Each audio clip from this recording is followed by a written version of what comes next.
Good evening, everyone, and welcome back to 30 minutes of Torah study for the double Torah portion of Tazria and Metzora. Every Shabbos in Shul, got to give a speech. And I spend a lot of time thinking about the opening, the introduction, trying to really catch people's attention, grab you, pull the audience in, and hopefully have a very solid, meaningful message. What often happens is I don't spend enough time on the conclusion, a lot of time on the introduction, a lot of time on the body of what I want to communicate, but not always the conclusion. I really wish I had more time to spend on the conclusion. But one thing I know in advance, no matter how much time I do get to spend on the conclusion, the very last words are always going to be, with the coming of Mashiach speedily in our day, Amen. Now, how do you feel when I conclude a speech with those words? Do you feel hopeful, inspired that we should merit to see Mashiach very soon? Do you feel neutral, right? This is what the rabbi does every time, every speech, not just me, half the other Chabad rabbis, almost every other Chabad rabbi you hear. That's just how speeches conclude. So it's neither here nor there. It's just the way speeches conclude. Or maybe do you feel annoyed? Does it bother you, frustrates you? What is this rabbi always talking about Mashiach? Does the world look like Mashiach is about to happen anytime soon? Have you been to Chicago lately? Right? Do you understand what's happening in some of these cities around the world? Right? It does not seem like Mashiach is happening anytime soon. How should we feel? How should we relate? How should we connect to this idea of Mashiach? And is the rabbi talking about Mashiach a little too much? So let's see what the Torah portion this week has to say about this issue. So as I mentioned, we have a double Torah portion, we read two Torah portions. The reason for that is because sometimes there are more Parshas than there are weeks in the year. And therefore we have to double some Torah portions up. The double portion of Tazria and Metzora is for all intents and purposes the very same topic. So therefore it actually fits quite beautifully whenever we read them together. The Torah portion of Tazria discusses a physical manifestation of a spiritual disease that is called tzaras. As we're going to talk a little bit more in the class, a person can have a skin lesion. A person can have this lesion, the blotches on your clothes. It could also be on the walls of your house, right? It's a physical manifestation of a spiritual disease. It's not something that a doctor can diagnose. It's not a biological issue. It's a spiritual issue. So the first portion of Tazria discusses the various forms and the way that tzaras can appear on a person. The second Torah portion, which is called the Torah portion of Metzora, that discusses the purification process after a person has already got rid of tzaras. So it really fits nicely that we read both of these Torah portions together. However, there is a problem. The problem is in the names of the Torah portions do not seem to fit. Because the Torah portion of Tazria, where the topic of that Torah portion is physical manifestation of a spiritual disease, lesions on your skin, clothes, or your walls, but the word Tazria means when she conceives. It has to do with the opening of the Torah portion, which is quite beautiful. When a woman conceives, there's a joy, there's a happiness, it's a new beginning, a new life is growing. It's an incredible simcha in the family. Yet, what is the topic of the Torah portion? The topic of the Torah portion is spiritual disease. A spiritual disease that is a physical manifestation on the body. So serious is the disease that the person has to be quarantined. The person is, for all intents and purposes, kicked out of society. There's a process of purification that has to take place. How does this make any sense? How is a Torah portion that talks about a disease, quarantine, and isolation titled When She Conceives, which would seem to be a completely, totally different idea, contrary to anything mentioned in the Torah portion? The second question is, the second Torah portion is called Metzora. What does Metzora mean? Metzora means a person who has the physical manifestation of the spiritual disease. A person who has tzaras is called a Metzora. But the Medrash adds a little bit to this explanation, and the Medrash says, this will be the law of the Metzora. This word reads as an abbreviation for Moitzi Shem Ra, a slanderer. Our sages of blessed memory said, these afflictions are brought upon us only because of the slander that issues from our mouths. The sacred spirit cries and proclaims, don't allow your mouth to bring sin to your flesh. Don't permit yourself to speak words that will stain your flesh with tzaras, lesions, and harm your body. So what does the word Metzora mean? The word Metzora means a person whose evil, his negativity, his sinful nature spilled out of his mouth, right, out of his lips, literally onto your flesh. Such a person whose evil is Moitzi Shem Ra, is a Metzora, is Moitzi Shem Ra. Such a person who has spoken such evil, such gossip, such slander to the extent that it's physically affecting your skin, your clothes, your house, and so on. That person has to be quarantined. That person has to be out of society. That is what a Metzora means. Yet that's not the topic of the Torah portion, Metzora. The Torah portion of Metzora talks about a person who is already healed from tzaras. He no longer possesses any of those skin lesions. It no longer has the illness. It's all about the purification process. But the person does not have tzaras anymore. So why is the name of the Torah portion Metzora? When it's dealing with a person who no longer has tzaras, he does not have any of these skin lesions. So why these specific names for these Torah portions? They don't seem to fit. They don't seem to make sense at all. In order to answer the question, we need to think about the concept of punishment, consequences in Jewish law. Now, there are different approaches, different philosophies to punishment. One approach is punishments are about deterrence. Why do punishments exist? Because we want to prevent people from doing wrong, dangerous, unhealthy behavior. So there's a punishment. Why? To deter the crime. Another approach to dealing with sin is retribution. Why is there a punishment? You did wrong. You deserve to be punished. You deserve to feel the pain. You deserve it. There's an element of retribution. Another approach is rehabilitation.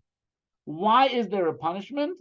The punishment is there for you to be able to grow, for you to become a better person, a more refined person, a more spiritual person, a person who would never make such a mistake. Which of these approaches do you think is the Jewish approach, the Torah approach? Of course, the answer is rehabilitation. From a Torah perspective, if a person commits a transgression, what did you do? You took a godly soul that was pure, that was holy, divine, you dirtied it up, right? You made it filthy, right? You made it ugly, so to speak. So what is the process of the punishment? The punishment is a process where you clean, where you shine, right? Where you cause your soul to once again be sparkle and reflect its inherent holiness and purity. Look how the Alter Rebbe writes it. Punishment and judgment from the realm of justice are in fact a form of healing for the sinner. This is consistent with the rabbinic dictum. It is better to be punished so that we can enter the world to come and receive our reward. All our suffering is made worthwhile by this. It follows that the ultimate purpose of punishment is kindness rather than revenge, God forbid. To be able to rehabilitate a person, to make them better than they were before, it's an incredible gift. It's an incredible kindness. It's a beautiful thing. So this is how we're meant to understand all of the punishments in the Torah. They are a kindness from God because it allows us to restore ourselves to our true self, which is holy, pure, and godly. Now, we can't always, we got another line here, okay. This is true of all the punishments in the Torah. Though they derive from a place of divine discipline, they are nevertheless interlaced with kindness, for punishments cleanse the sinner's soul. Now, we don't always sense that and perceive that. Sometimes it seems and it feels like an actual punishment, However, if you meditate, if you reflect, if you think about the impact of that punishment, you actually will recognize that it in truth is one of the greatest kindnesses. However, there are certain punishments where it's more obvious and it's more clear that the punishment is truly healing and cleansing. One of those type punishments is the punishment for saras. What is the reason that a person gets saras? Speaking negatively, unproductively, negatively, lashon hara, gossip, so on and so forth. Unproductive, dangerous, and harmful speech. What is the punishment? You get these skin lesions on you. The Kohen inspects, and if it is determined that in fact by the Kohen that you do have saras, you go into quarantine, you go into isolation. You have to be completely outside the walls of the city, completely alone without the ability to communicate to anyone, and you're there for a minimum of 7 days, but it could go up to certainly 13 days. The Talmud comments, why is the Metzora different in that he must remain isolated? His dwelling shall be outside of the camp. His gossip created divisions between couples and friends. The Torah therefore decrees, remain isolated. It's not a punishment.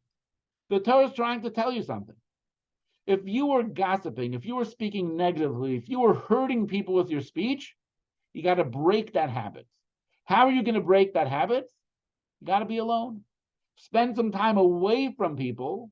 You won't have that ability to interact in a negative way. You'll learn to recognize how valuable friendships are, how important human connection is, how we need to build relationships, not destroy them. The isolation is healing. It's so beneficial. It's so positive.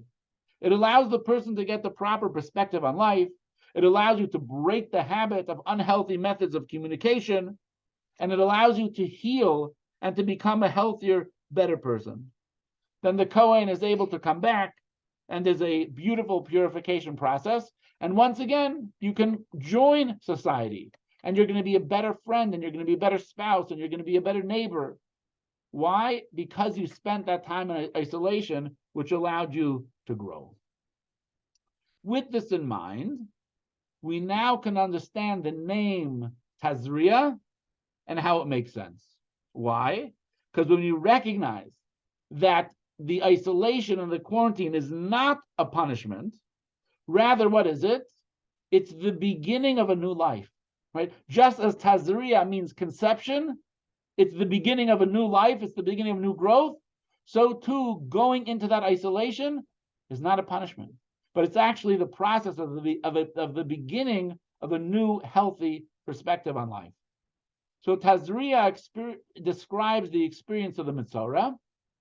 The entire experience is a process of conception, turning a corner and starting over.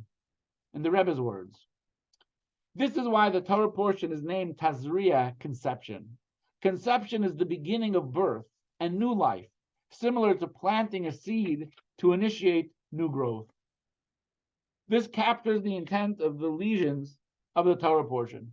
That lesions and the isolation that follows, in which the Metzora is alone, and it is made known that he is alone, are not meant to punish and deprive. Rather, they are steps and methods to rectify and thus heal the Metzora. They help him enter a new life with no inappropriate or evil speech. The name Tazria teaches that even the lesions and isolation in the purification process give birth to new life. So it's not punishment, it's life. That's how we have to view it.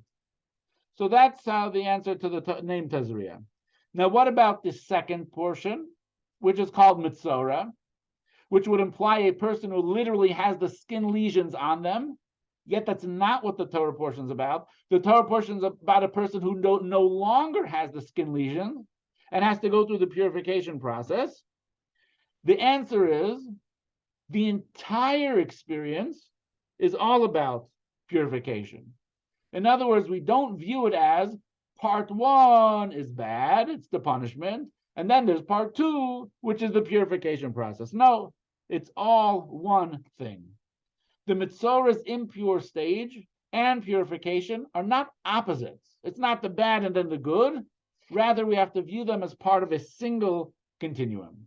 In the Rebbe's words, this also explains why our second Torah portion is called Metzora, despite the fact that it discusses the Metzora's state of purification rather than its previous impure states.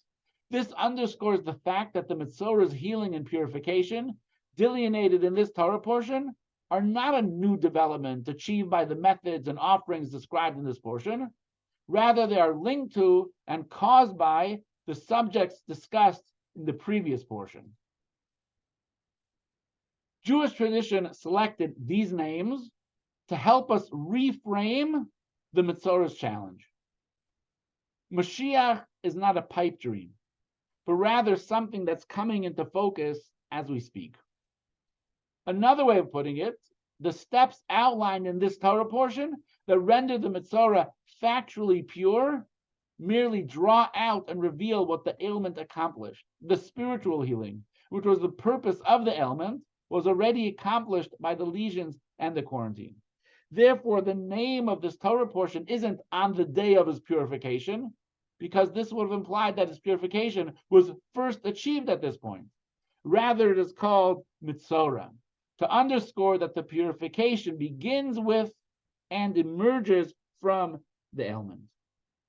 So the names of this Torah portion give us such a healthy view, a healthy perspective on how to view the whole issue of tzaras and punishment and so on. It's not that there's a punishment which is bad, and then afterwards there comes out something good. No, even the punishment itself is a part of the good. It's not something separate. It's not something divorced from. It's not the opposite to. It's actually part of the very purification process. This is, and I want to share a great story, which really highlights and makes very clear this style of thinking, what we're trying to communicate. So there's a story told about Rabbi Yisachar Doivber of Radoshitz, right? The Radoshitzer Rebbe. He was traveling, and he stayed in an inn. And in that inn, there was a clock that absolutely mesmerized the Rebbe. And he said to the owner of the inn, "Where did you get this clock? This clock is unique, it is special, it's like no other clock that I've ever seen." And the person said, "I don't know, this is just a clock. You know, people have clocks. It's a regular clock, a popular style that we have in this area." He says, "No, I'm telling you there's something special about it." So the innkeeper started to do a little research, and he actually discovered that this clock actually belonged to a holy tzaddik, the Chayza of Lublin, the seer of Lublin. It belonged to the Chayza of Lublin, and one of his descendants unfortunately went through some financial challenges, and he ended up selling the clock, and that's how it ended up in this inn. It belonged to the Chayza of Lublin. So the Register Rebbe says, now I understand what is so special about this clock. Every other clock ticks away the seconds, the minutes, and the hours, and they proclaim this powerful statement, right? That 1 hour of life has been wasted. 2 hours of life have been wasted. I'm one step closer to the grave. I remember when I was in yeshiva in Sydney, Australia, there was a man from Israel who was visiting, who learned full-time in Kollel. He was not really exposed to the ideas of Chassidus. And we talked about the idea of celebrating a birthday. And he said, what do you mean celebrating a birthday? A birthday means you're 1 year closer to death, right? A typical clock means 1 more year closer to death. You wasted this and this amount of time. The Rebbe of Radoshitz said this clock is completely different. This clock says 1 hour of exile is gone, is past, never to be repeated again. We are now 1 hour closer to the Messianic era. Every chime of that clock, I'm ready to dance. He said, I'm ready to sing, because it's a clock that has a completely different attitude, a completely different perspective. It's the same clock, but the way that you view time is completely transformative, and it's going to completely change the way you look at life. So what's the message for us in terms of how we look at life? Yes, in life there's challenges. There's wars, Russia starting up with Ukraine for no reason, right? Thousands of teenagers went in Chicago robbing convenience stores. There's a fourth Walmart has to be closed because it gets completely ransacked. Right? There's a lot of negative stuff going on in this world. The terrorist attacks in Israel. If you think about it, the person could go into a serious depression and think that Mashiach is simply a fantasy land or a pipe dream. However, right, what is the appropriate way to think about it? Right? What does the Torah portion tell us? That it's not two Torah portions. There's the punishment and then there's the purification process. It's actually all part of the same thing. It's not that there's exile and then there's going to be Mashiach. It's not that there's suffering now, but then later is going to be Mashiach. No. Mashiach is part of the process right now as we speak. So let me give you an example of what this could be like. You might have a challah that's baking in the oven. Can you eat the challah right now? No. It's raw, it's dough, it's in the oven, it's in the oven, but it's baking. However, right, it's relevant, it's there. We're not talking about a person who says, how's your challah doing? And they say, oh, I didn't even go shopping. I don't even have ingredients. I don't have flour, I don't have salt, I don't have eggs, I don't have anything. That person's in trouble. He doesn't have anything. But a person who has a challah that's baking in the oven, yes, you can't eat it yet, but the challah baking process is alive, it's real, it's relevant, it's part of your life, and every moment we're getting closer and closer to it. The Torah tells us about creation. The earth was astonishingly empty, and darkness was on the face of the deep, and the Spirit of God was hovering over the face of the water. Imagine the earth at this point in time. Empty, desolate, nothing going on, darkness. But what was there? The Spirit of God was hovering. What's the Spirit of God? The Medrash says the Spirit of God was hovering. This is the Spirit of Mashiach. This is so critical. This is so beautiful. That even in a world that appears to be dark and desolate, it seems like it's 1,000,000 miles away from Mashiach.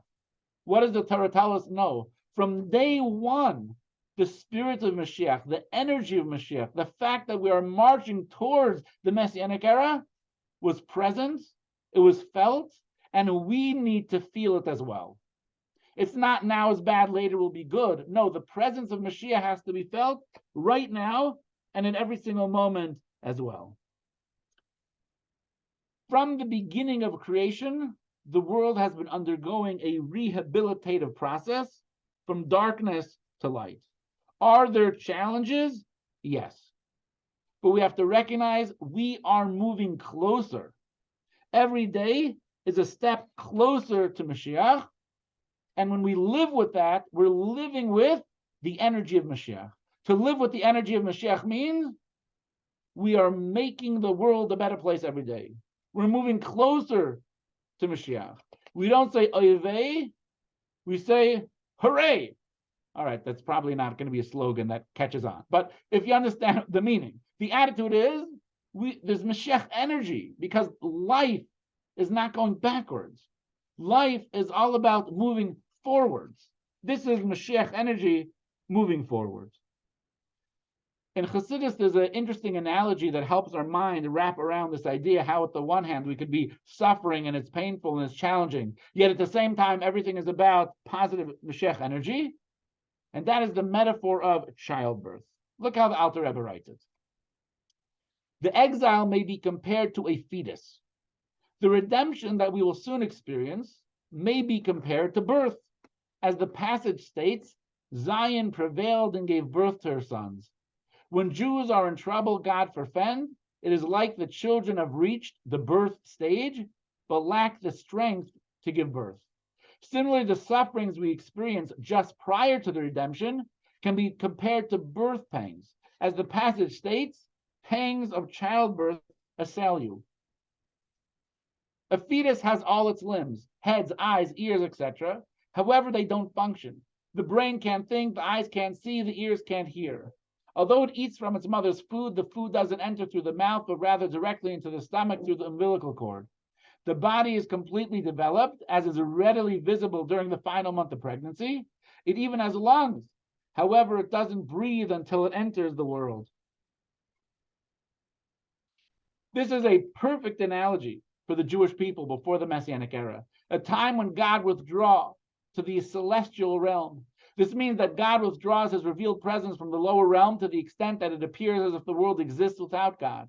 The absolute perfection that we will achieve in the Messianic era is the birth and revelation of God's light in the hidden depths of our hearts.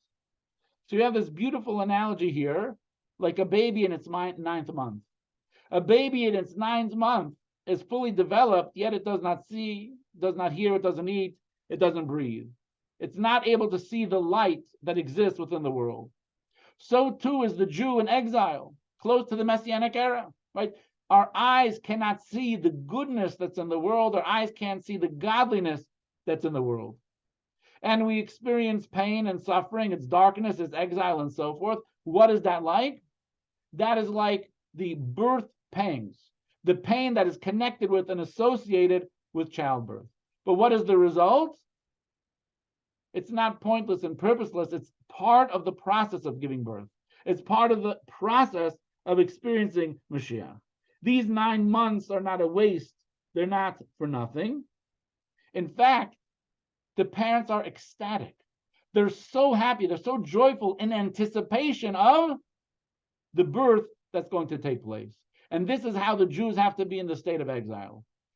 Ecstatic anticipation of the joy that is going to take place, because just as during the 9 months of pregnancy, the woman is growing and developing and the baby is forming, and it's going to be a beautiful, healthy child, so too, what are we doing in exile? We are creating and we're forming and we're shaping the world that there's going to be in the Messianic era. So we don't see Mashiach as something disconnected from ourselves, so distant in the future. We're working on Mashiach now. We're making Mashiach happen now, just as the baby develops in those 9 months as well. We are a part of that, and therefore we should be excited every single day, right? The challenges are part of the birth pangs. In the womb, the baby has virtually no awareness of the outside world. Likewise is our understanding of Mashiach. Just as the baby doesn't see, so too we can't see. Nevertheless, we should have the excitement of the baby that's forming and growing. In the Rebbe's words, notwithstanding the great spiritual darkness of our times, we must know that the spirit of Mashiach is already present. As our sages of blessed memory taught, Mashiach was born the moment the temple was destroyed. However, it is up to us to reveal this. This last line here that the Rebbe writes is so critical. It's so important.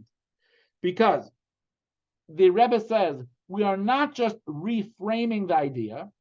We're not just looking at it from a different perspective. We're not just putting rose-colored glasses on how to see something which is negative in a positive light. No. The Rebbe says in this, there is an instruction, there's an action plan, there's actually something we can do about it. It's not just looking at the world differently, it's living, acting, behaving in the world in a completely different way. Our work during the exile is akin to planting, a necessary step that initiates a sprouting and growth at the time of our redemption. This means that what will occur in the Messianic era is not separate from what occurs today. Rather, it is an outgrowth from the planting that we do today in exile. We are shaping the world. We are shaping the Messianic era. We are literally building layers of the bricks that ultimately will form the Messianic era. The lesson is that we must view our efforts and devotions during the period of exile as planting seeds that will trigger the sprouting of the Messianic era and the divine revelations we will enjoy then. This means that the Messianic era of the future is not separate from today's devotions. Rather, it is a continuation and outcome from our devotion to God today. It is the growth that results from our current efforts. Therefore, what does this mean? Mashiach has to be part of everything that we do as Jews, because the very purpose of creation is to bring about Mashiach. The moment the world was created, the presence of the spirit of Mashiach was here already, because we are meant to live with that spirit of Mashiach, which is about making the world a better place today not for some future distant thing, but it's happening right now. And this is exactly the message of the double Torah portion, Tazria and Metzora. This can occur in two ways. A, we realize that our efforts plant seeds that will result in the redemption, but the results seem separate from our efforts. We await Mashiach imminently and work to hasten his revelation. However, our efforts and his revelation feel like two separate stages. One is our efforts, two, hasten his revelation. However, B is a better approach. It's to combine the two, as in when the Torah portion of Tazria and Metzora are combined. This means that we don't just plant seeds by awaiting, anticipating, and working to hasten the revelation of Mashiach. Rather, his coming becomes part of our effort. Tazria and Metzora, a single continuum, Mashiach's arrival is the result, and therefore the culmination of our efforts. In other words, you come home today and say, how was your day today? So you know how my day was today? I brought Mashiach closer. We are one step closer to the Messianic era. I'm part of that. I'm bringing it. I'm making it happen today. Was today perfect? Nope. Was today exactly fun? Not necessarily. But you know what I did? I brought Mashiach one step closer. I live with that Mashiach energy. So this is the mindset that it's not just that Mashiach is coming, but it's that Mashiach is here. We need to do our part to reveal that, to make that a reality in our family, in our community, and everyone around us. It's not about the future, but Mashiach is in fact about the present.